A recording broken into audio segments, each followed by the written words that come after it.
témata, které chci sdělit, je dobré, aby věděla i ta protistrana.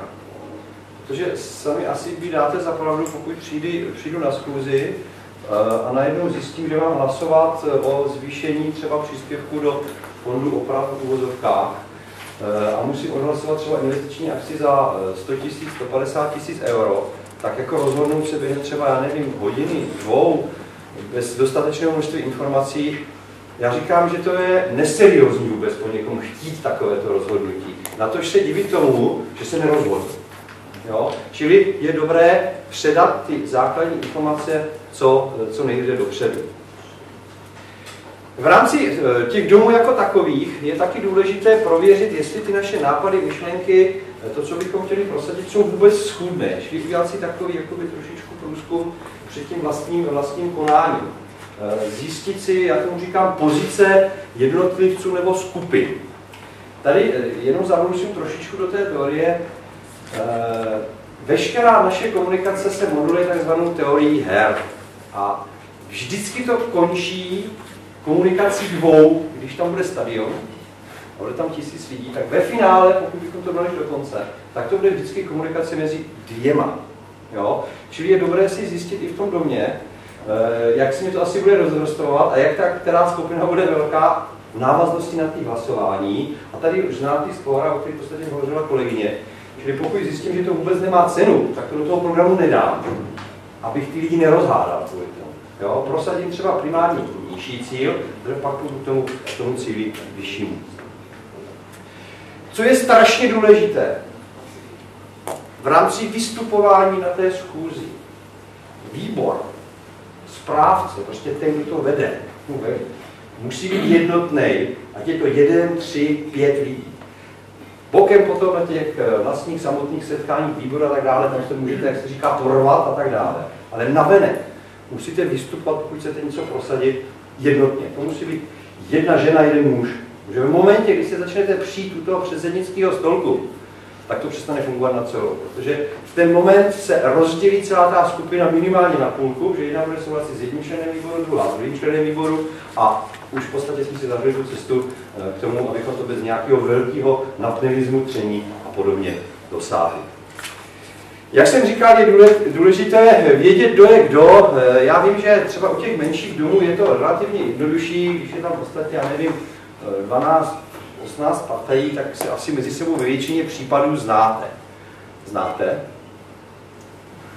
Znáte, jo. Takže už víte, že v podstatě paní Němcová bude namítat tohle, pan Němec bude namítat tohle, ale pan Němec junior bude s váma souhlasit, protože jo. Takže už tak zhruba víte, tak už se můžete i na tohle připravit, že znáte ty pozice. Potom takový základní pravidla, když už se na té schůzi v podstatě potkáme, a vím, že mnohdy se to zapomíná a zase to bude jenom opakování. Jo? Takové drobné jako osobní přivítání s každým u dveří.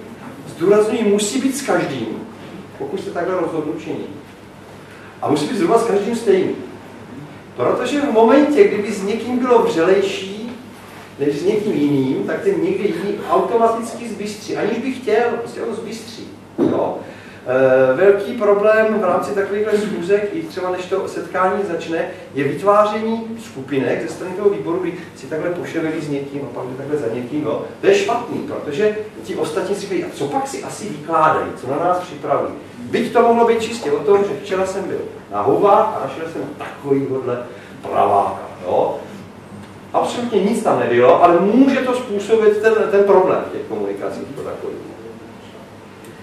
Co je důležité, je v podstatě to oficiální zahájení. A v průběhu toho oficiálního zahájení stanovení pravidel toho setkání. My jsme tady v podstatě stanovili taky pravidla na začátku, že jsme řekli ano, v průběhu se můžete přihlásit, my vám dáme prostor. Jo. Stanovit si ty pravidla, jak to bude probíhat. Zase nemá cenu, abych tady zabíhal do detailů, každý si to uspůsobí velikostí svého domu a způsobu a tak dále. Ale stanovit ty pravidla. Protože když se to začne v úvozovkách hádat, vždycky v tu chvíli máme kousek pomyslnou paličku, abychom mohli vykřiknout a klid. Protože teď pojedeme zpátky podle těch pravidel, už jsme se tady trošičku rozvykládali, takže to sklidníme. Pokud ty pravidla nemám se na co odvolat. Jo, a tím pádem se budou naši milí spolubydlící bavit a probíhat. Časový průběh. strašně důležitá věc. Byť jsme i v té sušárně, kde neplatíme nájem, třeba něco takového, tak když se to moc dlouho táhne a vleče, tak už pak každý kouká a říká, že je večer, hodinu hrají ten hokej. Blbej příklad tady na Slovensku.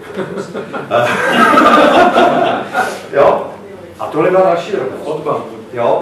Tam jste lepší. Nebojte se tam občas hodit jakoby něco takhle to poveselení. Jo? Já v tomhle vždycky strašně rád používám výroky pana Vericha, protože si myslím, že ním je obrovský moudro. On říká, nebojte se být někdy šaškem. Protože šašek je institut historický. Šašek je ten, co říká pravdu, řekne jí králi, král ho nakopne, protože za pravdu se vždycky platí pravdu. Ale on ho u toho oveselí trošičku. Když je člověk veselé naladěný, tak je daleko, jak bych řekl, naladěn i na přijímání nepříjemných informací, než když je opravdu otrávený. Čili pozor opravdu na ty časové plány. Pokud víte, že těch bodů je moc, raději tam půlku a svolat znovu. Nezahlcujeme množstvím čísel. Jedna z velice častých, řekl bych, vad a chyb v rámci veškerých těchto setkání jsou takzvané čtení výsledků hospodaření, výsledovky, rozvahovky a podobně. Já vždycky šílím na jakékoliv akce, a to není opravdu spojený jenom s bydlením. To je snad všude. Rybáři počínaje, leteckými modeláři konče. Jo? Výsledovka. Účet 314, 615, 37 000. A teďka začne a já vím, že půl hodiny je úplně pryč, protože za A. Nikdo neví, co tam čte. 2/3 nerozumí, co to číslo účet znamená. Čili když to chceme sdělit, tak to vytisknu, nechám to na stole. Podívejte se, vydělali jsme 1000 euro. Jak jsme se k tomu dostali? Dolní část jsou náklady, horní část jsou výnosy a příjmy. Pak je to rozepsaný detail. Pokud nerozumíte, přijďte. Vyřešeno. Za 3 minuty mám hospodaření hotový. Stejně plán, když budu dělat. Věci, kde musím v podstatě hlasovat, už jsem informoval předtím, takže ví, o čem budou. Nezahlcovat zbytečnýma číslami. A to není jenom o těch, řekl bych, výsledovkách, hospodaření podobně. To stejné je, když budeme lidi chtít informovat, že jsme se rozhodli, že budeme zateplovat. Je úplně nesmyslný vykládat jim tam, že v podstatě volíme zateplovací systém firmy XY, protože jejich lambda je o 13% nižší než firmy ZA, která má o 12 lambda vyšší. Jo? Prostě nikdo neví, o co jde. Jo? On to neví ani v podstatě ten projektant. Ne, nechtěl. Projektant ví, jo, ale my jsme normální lidi. My musíme říct, fajn, když použijeme tento systém a bude taková zima, jako byla letos, a budeme stejný větra, ušetříme 5% a těch 5% je 50 euro na litr. Tohle už rozumím. Na závěr diskuze, a závěr samozřejmě diskuze se váže podle pravidel, jak jsme si je nastavili na tom začátku. Čili buď máme průběžnou diskuzi, anebo máme na závěr, musíme to ale dodržet, čili pokud řeknu, že bude diskuze až na závěr, nesmím nikomu v průběhu dát hlas. A nebo řeknu, fajn, je vidět, že je to téma, které vás zajímá, upravíme si ty pravidla, budeme diskutovat už teď tuhle chvíli, ale pak už nebudeme teda diskutovat na závěr. Jo? Čili být tím vůdcem, který to řídí a rozhoduje, jak se bude postupovat. Do mě bude klid. Jo?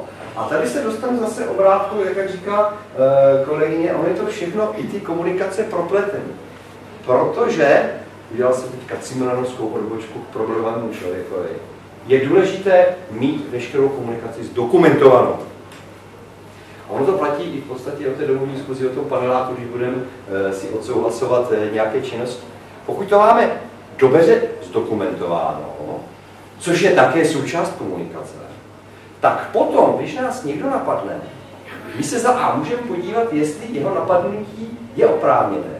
A pokud není, protože bude tvrdit něco jiného, než jsme mi řekli, my to můžeme dokázat. A to je nedílnou součástí komunikací i v těch, řekněme tomu, pohodových oblastech, protože vždycky vznikne nějaká komunikační krize. Vždycky v podstatě mezi dvěma bytostmi, dokonce jsem slyšel, že mezi labutěmi občas vznikají krize, že ten labuťák chvilku odletí tam a pak se vrátí. No. Čili to je normální, prostě součást toho života, že prostě nemůžeme se vším všichni jednotně souhlasit. Jo. Takže může k tomu vzniknout a je důležité i v té komunikační rovině být připraveni, abychom v takovém případě mohli neagresivním způsobem řešit ten problém. Jo? Tak. Další moment v rámci těch komunikací, až se vrátíme k tomu našemu domečku, je znát i rizika. Protože pokud znám rizika a sdělím je tam, tak demonstruji, že ten problém znám do detailu. A jsem přesvědčený o přínosech, která výrazně převyšují ty rizika. Proto to doporučuji. Navíc, myslím si, že určitě i u vás bude 1, 2, 3, kteří budou vždycky v opozici.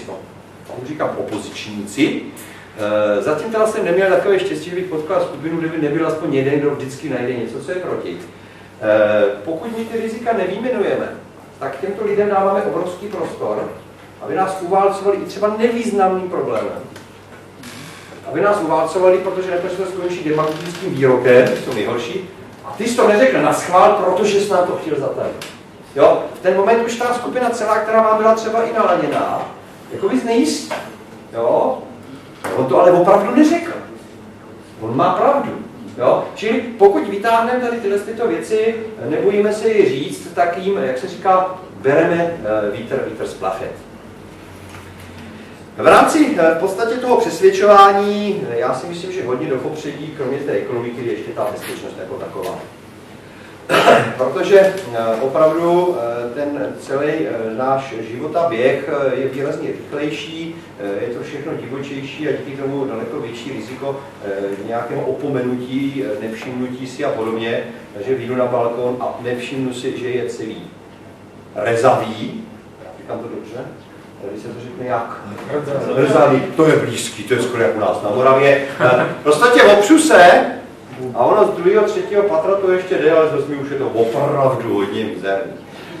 Ono je to stejně mizerný, jak když se opřu a nevypadnu, ale ten truhlík, co tam byl pověšený, spadl do kočárku, kde bylo půlroční děťátko. Je to pro něho velmi nepříjemné, to mě věřte. Čili opravdu ta bezpečnost, hodně komunikovat, nebát se toho, dívat se na ty místa, které tam jsou v podstatě rizikové.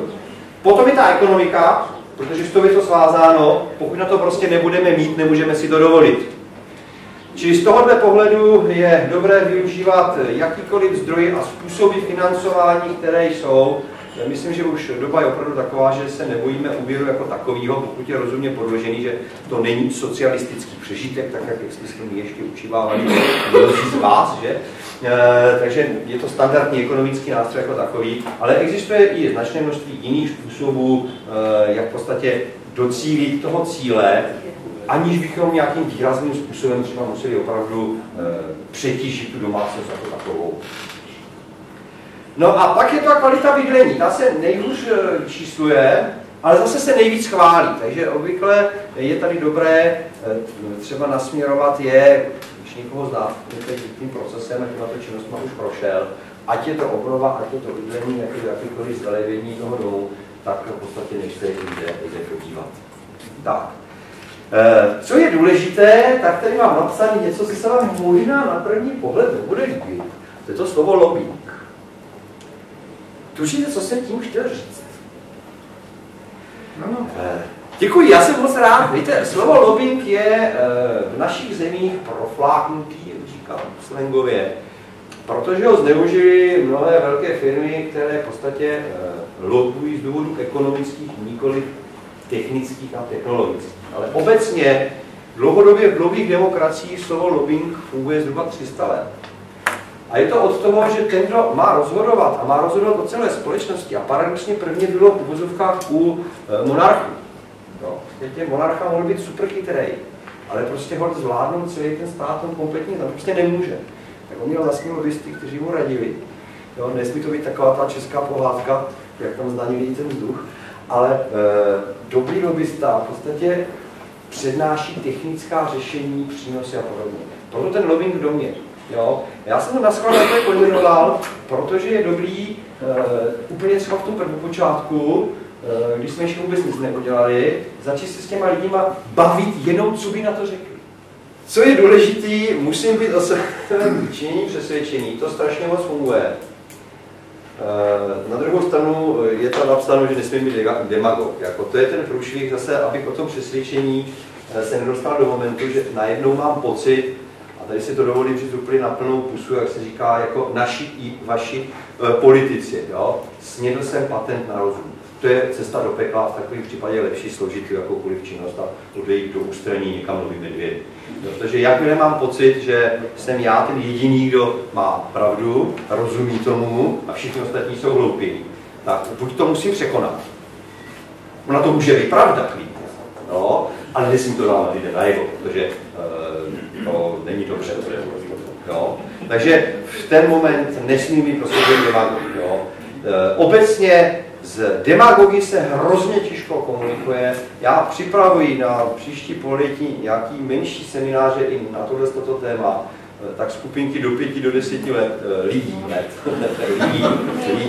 lidí, protože opravdu komunikace s demagogem je jedna vůbec z nejtěžších, která vás může potkat. Jo? A tam jediná cesta, zase jakási zkušenost, vy musíte dostat toho demagoga demagogicky na jeho rovinu, čili vy ho musíte dostat tam, až najednou si uvědomí, že vlastně mluví sám proti sobě. Jo? Což je strašně těžký v reálném čase. Jo? Navíc vy víte, že u toho musíte udržet klidnou hlavu a i když on řve na vás, tak vy na něho nesmíte řvát. Přičemž ale nesmíte být zase úplně klidní. Jo? Že když jste úplně klidní, tak ho to rozruší ještě víc. Jo? No, čili je to opravdu velice složité. Jo? Já mám strašně rád, že to už jsme v posledním slajdu, jo? Že vidíte, rada na závěr. Jde o tu věc, že v tomto se dají modelovat různé případy, s tím, že namodelujete 10 případů toho řešení v tom domě, budete vidět, že je to bydlí 408, bydlí tam Němcovi, Němec je proti všemu, vy jim řeknete, že odstřihnete antény a on řekne, ne, antény podle zákona tady musí obejít, takže vy si uděláte 10 modelů, jako přesvědčit. Já vám garantuji, že nastane ten 11. Jo? Ale přesto se z těch 10 dá jakoby ten 11 trošičku vyskládat. Takže tady si dovolím to uzavřít. Pokud byste měli nějaké otázky, můžeme zkusit. Pokud ne, tak si myslím, že to důležitější je, klidně se obraťte. Klidně se obraťte, zavolejte, napište i třeba konkrétní věci, které potřebujete řešit. Já vám za nás, za sebe mohu slížit, zkusíme hledat způsob a řešení. Neslibuju, že ho najde, ale uděláme maximum pro to, abychom pomohli. I v té oblasti těch komunikací k tomu. Tak. A teď už si bude přestávka, že? Ano, samozřejmě. Keď je ten vodca po tej schôdze a vedie a vysvetľuje a je v takom zápale, ano. Tak samozrejme, že môže tam niečo zabudnúť. Teraz sa postaví taký tento rozvracač, povie, ty si schválne nepovedal toto a toto. Aká by mala byť taká kultivovaná odpoveď na to, aby sme ho umravnili, aby sme ho presvedčili, že to nebolo na schvál? Velice jednoduše. Předpokládám, že jste připravili si materiály, které jste jim předali. A na té schůzi už tu schůzi vedete a vypichujete jenom některé ty body, které tam v podstatě jsou. Čili mým kolego, je možné, že jsem to zapomněl, ale vy jste si určitě prostoroval naše podklady. Tam to je a to je důkaz toho, že jsme nechtěli nic zatat. Jo? Jo? Jeden ze způsobů. Jo? Jeden ze způsobů to může.